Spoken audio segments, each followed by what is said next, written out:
On March 8, 1971, a group of anti-war activists calling themselves the Citizens Commission to investigate the FBI broke into the Bureau's Media, Pennsylvania field offices. The document they took revealed to the public for the first time the existence of the FBI's counterintelligence program, better known as COINTELPRO, a secret program of covert operations against domestic political groups. This is the Still Spying podcast presented by Defending Rights and Dissent. I'm the host, Chip Gibbons.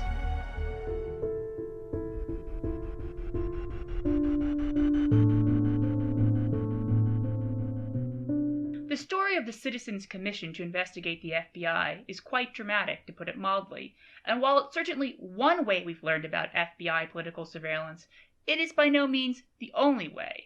Exposing FBI surveillance is the focus of this episode. Later, I'll be joined by Alice Sperry of The Intercept. Alice is one of the best journalists reporting on the FBI today, and she'll talk to us about the role of FOIA requests and whistleblowers in reporting on political surveillance. She'll also tell us about Terry Alvarez, an FBI whistleblower who, like so many other whistleblowers, was prosecuted under the Espionage Act. The Freedom of Information Act, or FOIA, is a powerful tool, and it's one way we've been able to glean what information we have about the FBI's abusive surveillance. FOIA, however, can be a frustrating, slow process, and government officials can oftentimes withhold information. For example, in April 2020, I published an expose about the FBI's investigations into the International Solidarity Movement, a non-violent Palestinian solidarity organization.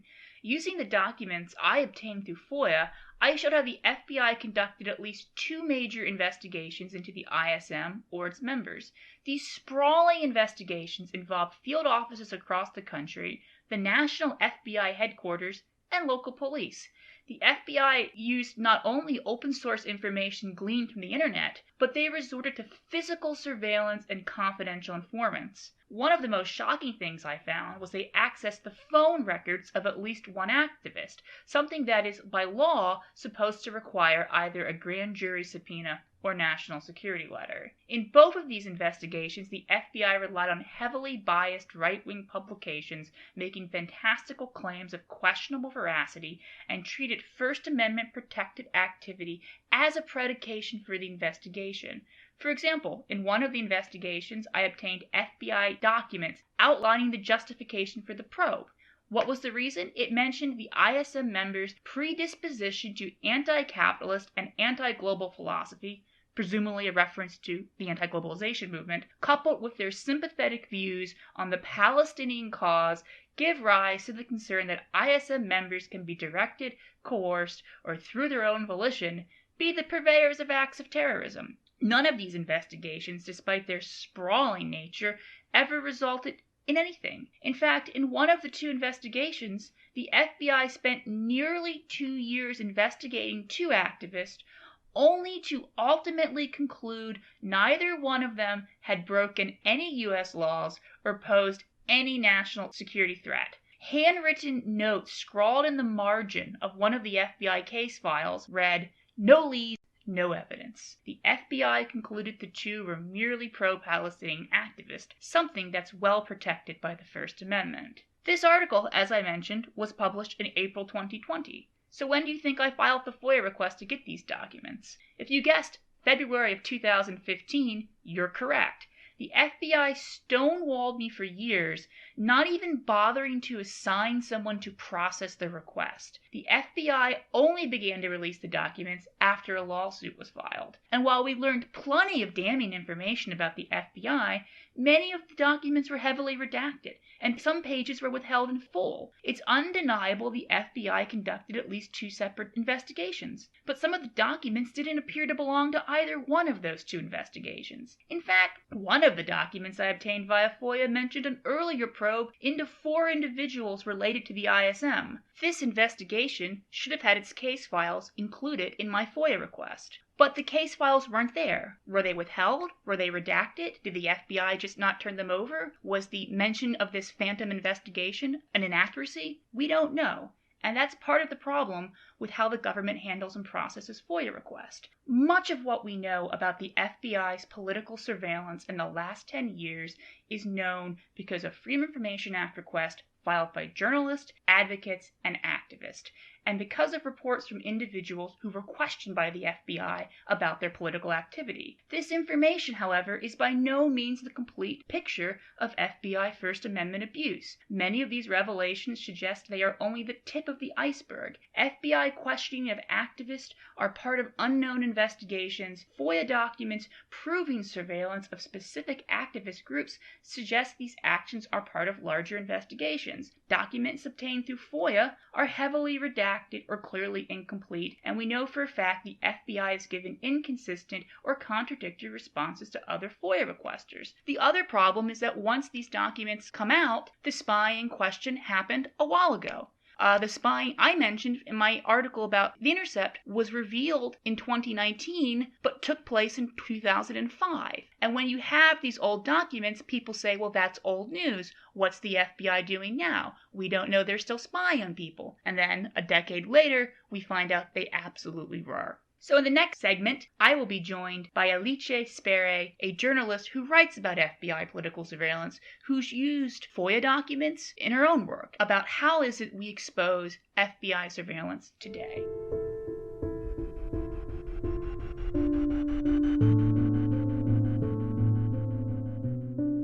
Here today to talk with me about how we expose FBI surveillance today, I'm joined by Alice Spere. Alice is a reporter at The Intercept, where she writes about justice, immigration, and civil rights.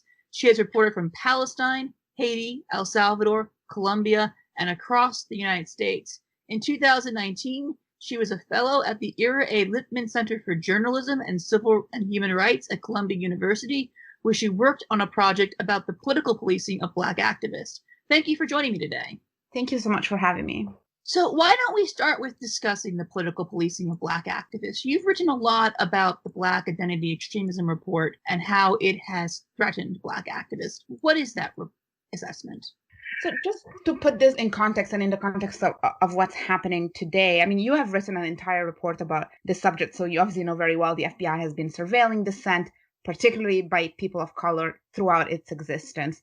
And the FBI, of course, infamously spied on Black activists and actively tried to sabotage the civil rights movement in the 60s as part of its COINTELPRO program. So there's obviously a long history to this. And when we talk about FBI surveillance of Black activists today, we should definitely keep that history in mind.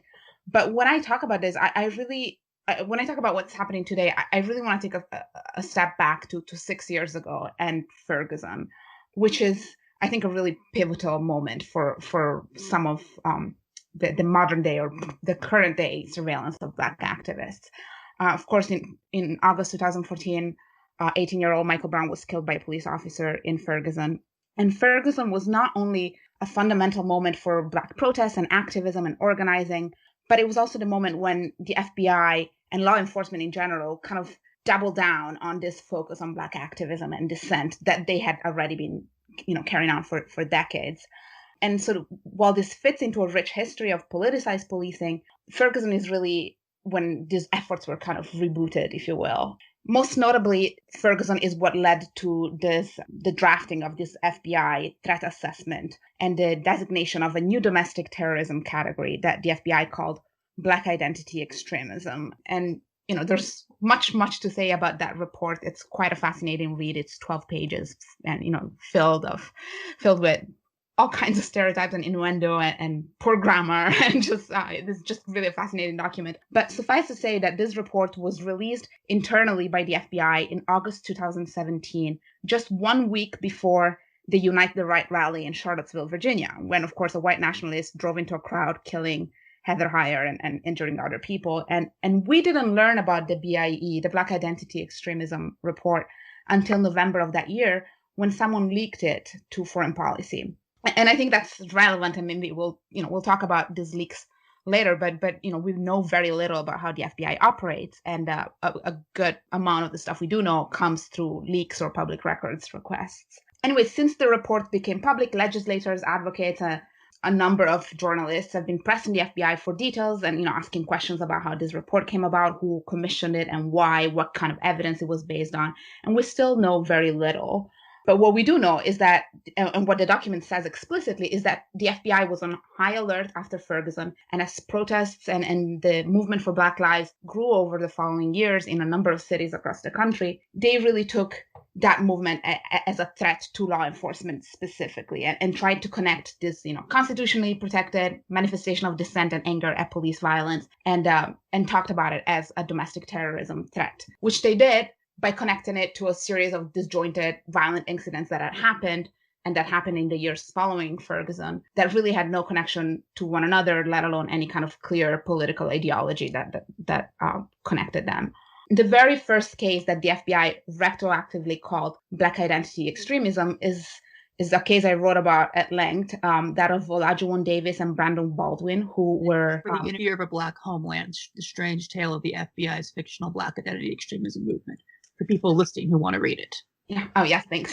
But so the case of Olajuwon Davis and Brandon Baldwin, they were two young men that joined the Ferguson protests early on, and really in the first days after Michael Brown was killed, befriended two FBI informants that were also in the streets in Ferguson, and ultimately got caught into a plot, which I have definitely argued amounted to entrapment, even though entrapment is a very high legal bar to clear in court. So that, even though we know of a number of episodes that we would think are entrapment, it's very difficult to actually make that case as part of a defense strategy. Anyway, they were caught into this plot to supposedly... Well, they did buy what they thought were pipe bombs from FBI agents, and they said they were going to supposedly bomb the St. Louis Arc and kill Prosecutor Bob McCullough, who you might remember was the prosecutor in charge of the non-prosecution of Officer Darren Wilson.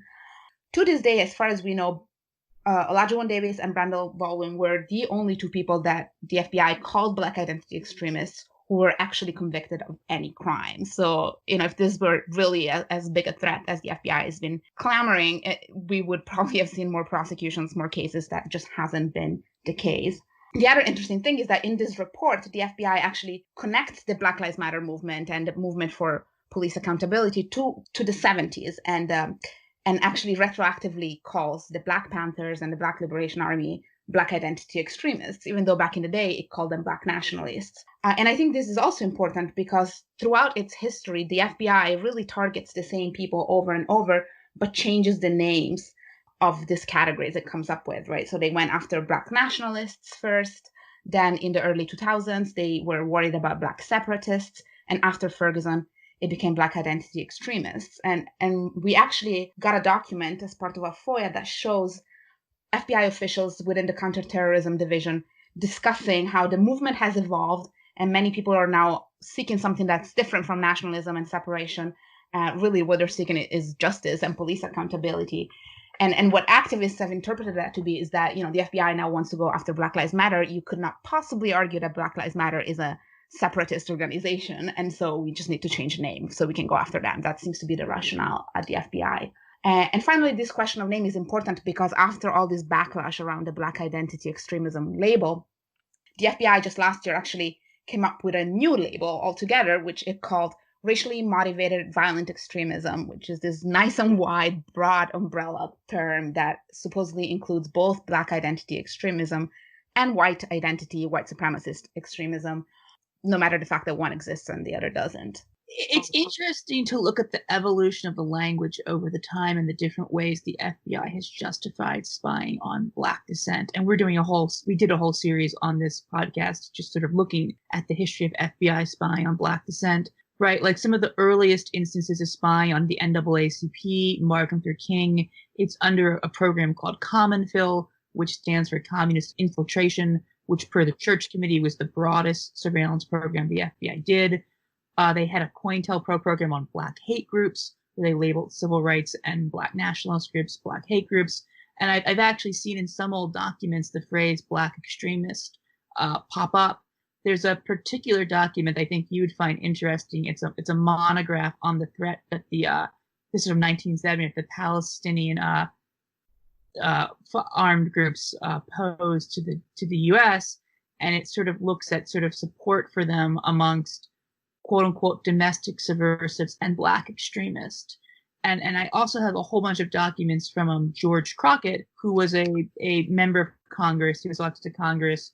Before that, he was elected as a criminal court judge in Detroit on sort of a Larry Krasner type reform platform. But before that, he was a lawyer for the Communist Party and actually did time in jail. And the FBI is spying on him and smearing him in the media. And one of the things they use as reason for doing this is that he granted bail to quote unquote black extremists, which of course was the legal thing to do. And yeah, the FBI does use a lot of agent provocateurs, and entrapment is a very difficult thing to sort of prove, because you have to both prove that the government induced you to submit the crime, not just solicit you to do it, but that you didn't have a sort of predisposition to criminal activity, which is a very difficult affirmative defense to mount. So you've also written about an incident that involved the Highlander Center in Memphis. Could you tell us about that? Yeah, so, to connect it to the question of the Black Identity Extremism report, we don't really know what the FBI did with that report other than distribute it to all of its law enforcement partners across the country. And so we're talking about thousands and thousands of agencies that, the FBI doesn't monitor what they do with this report. It's a lot harder for journalists and everyone else to kind of know what each department individually is doing. And of course, many departments already have their own biases and their own problems with racist policing, really. So the FBI kind of gave them no instruction on how to interpret this supposed threat of Black identity extremism, and just kind of, distributed this very alarmist, very vague, very problematic document with no kind of guidelines. So we don't necessarily know what local police departments did with this FBI document, but we do know that political policing and policing of Black activists in particular is something that police departments are doing already on their own, with or without the FBI's blessing. And one case I've written about at length is that of Memphis, which is really unique and also representative in many ways of what's happening. Unique in the sense that there is a federal consent decree in Memphis that's been in place since the 1970s, because at the time the Memphis Police Department was illegally spying on anti-war protesters and student activists. And basically there's this federal decree that forbids political policing by the Memphis Police Department. Now, this dates back to an ACLU lawsuit in the 70s. A few years ago, the ACLU sued again, arguing that the Memphis Police Department again was illegally surveilling, this time Black Lives Matter activists. The case went to court, and we had this long trial. There were thousands of pages of documents that were produced as part of that, and hundreds of hours of testimony from police that really painted a very clear picture of what political policing and policing of Black Lives Matter activists looks like in practice today. So we can kind of only speculate that this is what's happening in many other cities and many other departments, but Memphis really gives us the most detailed picture we have of what political surveillance looks like in practice today. And I wrote a long story about this case, kind of making this point that, Memphis is a microcosm for what's happening in terms of policing, political policing across the country. And just to give you some examples, Memphis police and the city created a blacklist of people that were not allowed to enter city council without police escort. And these were mostly activists, as well as the family of a Black man that was killed by police. They were just distributing threat assessment reports about local activists to a number of law enforcement partners and also to local businesses like FedEx, for instance. So it was really kind of like a sprawling effort. And the connection to the FBI, even though this is something that the Memphis Police Department was doing largely on its own, is really the FBI kind of set the tone for this. Memphis Police Director Michael Rawlings has spoken publicly about this, saying that the FBI was telling police departments about the threat of protests, Black Lives Matter protests specifically, turning violent, and that police were just responding to that threat in kind of carrying on this massive sweeping surveillance. And I went to Tennessee as part of this fellowship that you mentioned earlier. And so I worked on this story in Memphis, and then I also went to outside Knoxville on the other side of the state where Highlander Center is. And for those who are not familiar, Highlander is a civil rights institution that's been around for more than 80 years. Rosa Parks trained there, Ella Baker, MLK himself, and then more recently, the Movement for Black Lives wrote its policy platform there. Palestinian solidarity groups, immigrant solidarity groups have gone through there. It's a really radical, unique place. And just over a year ago, an office building at Highlander was set on fire, which was not the first time. They had been firebombed a couple times by the Klan in the 60s. And the person that set the fire this time spray painted a white supremacist symbol on the scene. It was the same symbol that was also found on the weapons used at the Christchurch massacre in New Zealand, which happened just a few weeks before. And local and state police and the FBI all opened investigations. But a year later, more than a year later, we have no idea, no answers. We don't know who did this. Meanwhile, I spoke with activists at Highlander who told me that when the FBI came in, they actually came in with this very troubling line of questioning, kind of making activists and organizers at Highlander feel like they were the ones that were under surveillance. So the FBI came in asking, who do you train? Who funds you? Do you train protesters? Do you train Antifa? And, this obsession with Antifa is something that we're seeing over and over at this time. And I talk about Highlander because I think, first of all, it speaks to the scrutiny that activists of color in particular are constantly facing. And then second, because people tend to kind of confound the surveillance of ideology with the investigation of criminal acts and criminal intent, right? And in this case, we had a criminal act, a violent criminal act that appears to not have been investigated or not seriously enough to lead to any kind of answers about what happened.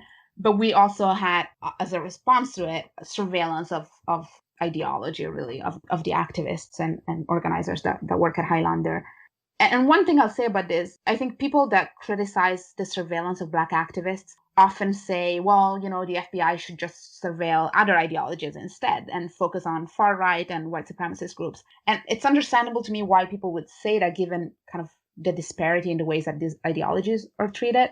But I think the more important point here is that there are First Amendment protected activities, and no matter how awful and vile we might find the opinions. And then there is violence and violent crime or criminal intent and planning. And the FBI has authority to investigate that, not the ideology per se, and then not the constitutionally protected speech. And it's kind of, one side note, it's kind of funny how a lot of the FBI threat assessment reports that we've seen always have this language in there that says, we can't police speech. We cannot police constitutionally protected activities, even though the rest of the reports proceed to show that that's exactly what they're doing. But to get back to my point, I think there's fair criticism to be made about the fact that the FBI has focused on the supposed Black identity extremist ideology, whether or not it exists in any shape, at a time when not only we have white supremacist ideology on the rise, but we actually have real violence. And so that's where the disparity becomes even more troubling, right? They are not investigating the actual crimes, the actual violence, to the extent that they could. Meanwhile, Highlander staff are being made, they're being investigated. And at the same time, I thought it was kind of, ironic, maybe that's not the best way to put it, but it was interesting to me that you have this massive, years-long, multi-agency effort to surveil Black Lives Matter activists in Memphis. Meanwhile, across the state, you have an arson attack that, thankfully injured no one, but could have ended much worse, that really wasn't investigated seriously. It just really tells you kind of whose safety is prioritized. I want to shift gears a little bit, since the topic today is exposing FBI surveillance in the present. So when you write about FBI political surveillance, what are the types of sources that you use and how are they acquired? That's been the biggest challenge of telling this story. I mean, we know so little. We know quite a lot, but we know so little at the same time about. The more we know, the less we realize we know, tends to be the way with uncovering FBI surveillance. Exactly. And a lot of my reporting, a lot of other people's reporting has been done kind of in retrospect, years later, sometimes decades later in certain cases, when we learn about things that happen, which really makes you think about what is happening today. I can only imagine what is happening today in terms of surveillance of activists and protesters. And what I can imagine is, based on the things I've seen happen over the years, but we don't actually know how those tactics and, have evolved and changed. Like we don't know what the FBI is doing today. We can only really fear what they're doing. But to the question of sources, and I think as a journalist, I think it's important to be very frank about this. I don't think all journalists are this frank about this, but the reason why we know things like the Black Identity Extremism report, the fact that it even existed, is because someone leaked it to foreign policy. Also, after the FBI said they were, doing away with that label and restarting under this new racially motivated extremism label, we found out that actually, they have this new label, but they're still carrying on with the Black Identity Extremism one. And we only know that because someone leaked that information to the Young Turks last year. It was the journalist, not the leaker. The journalist was Ken Klippenstein. Yes. And as part of that leak, we also learned that the FBI had this program that it called Iron Fist, where they're using undercover agents to infiltrate these supposed Black identity extremism groups. So we would not know either of those things had it not been for someone presumably at the FBI leaking this information. And that's really, I think, an important point to make. And at The Intercept, obviously, we have published a number of stories that are based on leaks, and the sources are, to us, essential, especially because agencies like the FBI are really good at stonewalling public records requests, which have led to some information. Definitely, FOIA is an incredibly important tool that we use all the time. And yet it is such a difficult tool to use because agencies are so good at just, never getting back to you or returning years later with hundreds of pages of fully redacted documents. So for instance, to give some examples related to the Black Identity Extremism label, there have been FOIAs by the ACLU, the Center for Constitutional Rights, Media Justice, and they've yielded hundreds and hundreds of pages of documents. So we know that whatever the FBI is doing, it's a lot, right? Because it's produced all this paperwork, all this paper trail, but most of it is redacted, so we don't actually have a lot of specifics.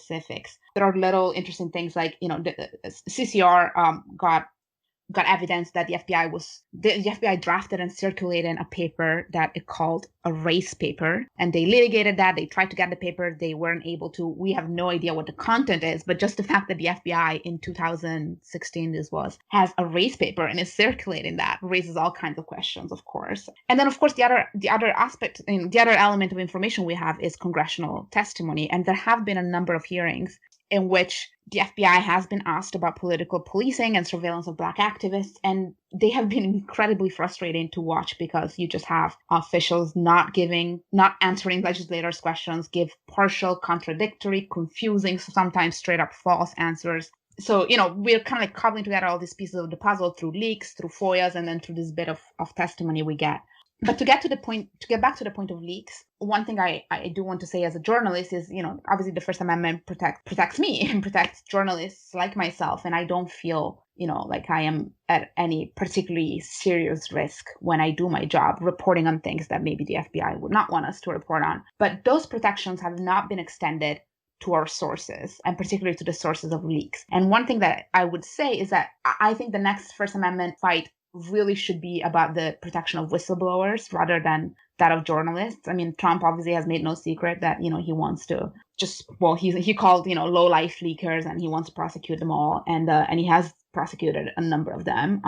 But even under the previous administration, we saw a very disturbing trend, and it was the use of the Espionage Act and a very expansive interpretation of the Espionage Act to prosecute government employees and contractors who leak to the press information that is of enormous public interest. And obviously the Espionage Act, as the name suggests, was intended to go after spies. It's been around since World War I. And yet the prosecution of whistleblowers under the Espionage Act really skyrocketed under President Obama and then grew even further under Trump. And I could give you a long list of people who've been prosecuted. And I think these stories are worth remembering because sometimes they don't really get as much attention as I think they should. But the one case I want to talk about is that of Terry Albury, because I think it's very relevant to a lot of what we are discussing today. So Terry Albury was the only Black agent in the Minneapolis FBI field office. And in 2018, he was prosecuted and convicted under the Espionage Act after he was accused of taking dozens of FBI documents and leaking them to the press. Those leaks were linked to a series of stories that The Intercept published in 2017. And the stories collectively offer this really in-depth look at how the FBI after 9/11 substantially revised the rules under which it operated with almost no public scrutiny and pushback. And the stories showed, for instance, how the FBI recruited informants, how it spied on university students, how it infiltrated online chat groups. I wrote one story about how the FBI had been quietly investigating the white supremacist infiltration of law enforcement at a time when that was a very political, controversial thing to do. So it wasn't really kind of publicized in any way. And the documents also shed a lot of light on the whole Countering Violent Extremism, CVE initiative, which is in many ways a precursor to the kind of surveillance that we're seeing today. Based on the FBI's radicalization theory, which posits that there is a way to prevent someone from becoming a terrorist or violent extremist because there is a set path to terrorism.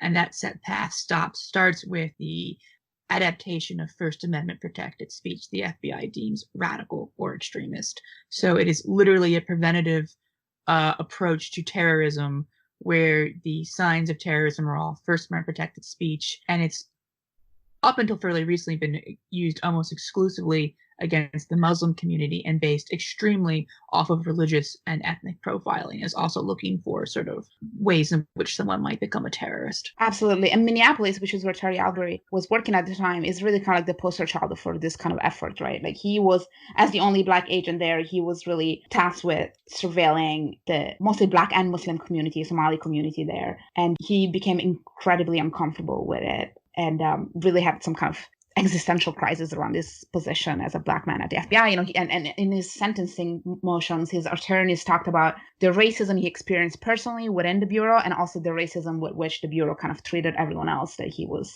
interacting. And they said that was the motivation. That was the reason that led him to ultimately leak all these documents. And I talk about Terry Albury also because he got an extremely harsh sentence. He got a 4-year sentence. He is still in prison.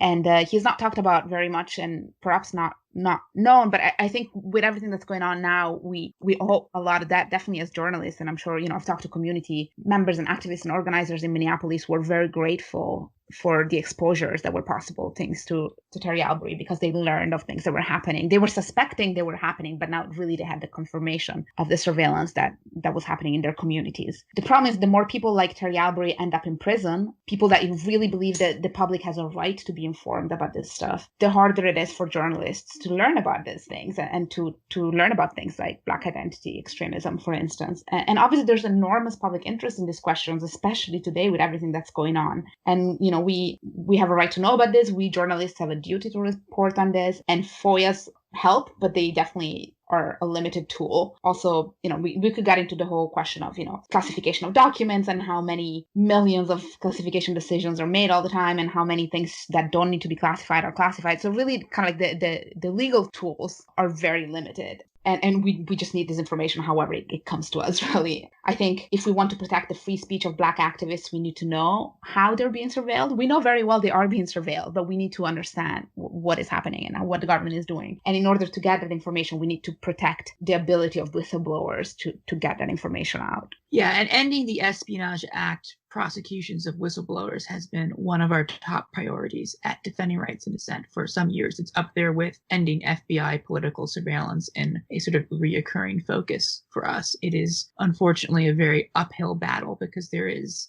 in spite of all of the platitudes and lip service paid by people in power about the importance of journalists and the importance of whistleblowers, there's very little appetite to protect people who expose the crimes and abuses of the national security state. The impetus is to prosecute them and ignore the actual criminals and abusers of power. Absolutely. And I think it's had an impact on journalism. I think a lot of people will tell you that it's become harder and harder to get information from whistleblowers. And we just, are worse off because of it.